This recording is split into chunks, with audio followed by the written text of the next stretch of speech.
I have a quick story to share. This was about probably 5, 7 years ago. I had a pair of boots that I bought, and I'm pretty cheap. I don't usually spend more than $50 on a pair of shoes, and I bought this pair of boots, and it was nearly $200 for this boots, and so I wore them for about a year, and then one of the soles started coming off, and I was like, damn, and so I was talking to my dad, and he's like, "Whoa, there's a shoe cobbler like in this one plaza by the house." I'm like, "Oh, really? What's that?" And he's like, "That's someone that makes shoes." And I'm like, "Okay." In this day and age, you don't really think of people making shoes, actual shoes. So I'm like, that's worth a shot. I don't want to just toss these boots. So I go over there, go in, walk through the door, and it looks like it's a blast from the past of like the 40s or 50s. Everything inside there was like really old. So I go in there, and the guy greets me, comes up, and I can't remember his name, but he was probably in his late 50s, early 60s. It was a Russian guy, probably no more than 5'6".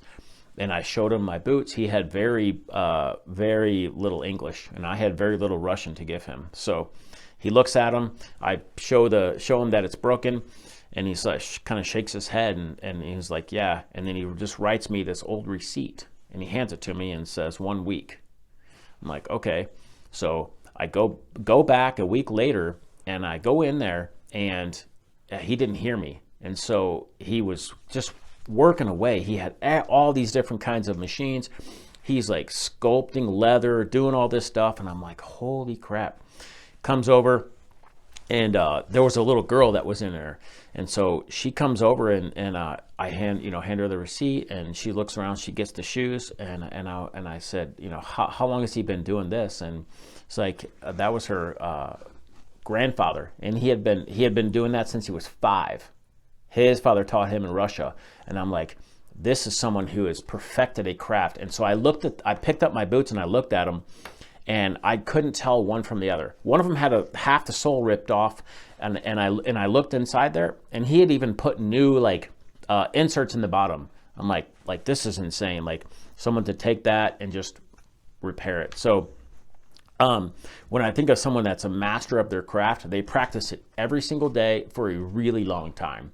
I think, what does it take? 10,000 hours, and you're considered an expert in something. And so, like you mentioned earlier, surround yourself with like-minded people to learn from, and then just show up every day. Practice your craft, sharpen the sword every day. It gets a little bit sharper every single day over a long period of time. I think there's something about just being human and being attracted to this. And I'll give you an example, 2 examples. Forged in Fire, which is a knife-making TV show on the History Channel. Have you seen it? Yeah. Those guys have been making knives their whole lives, and they're masters of their craft. And it's really cool. I think that's probably why that show is so popular.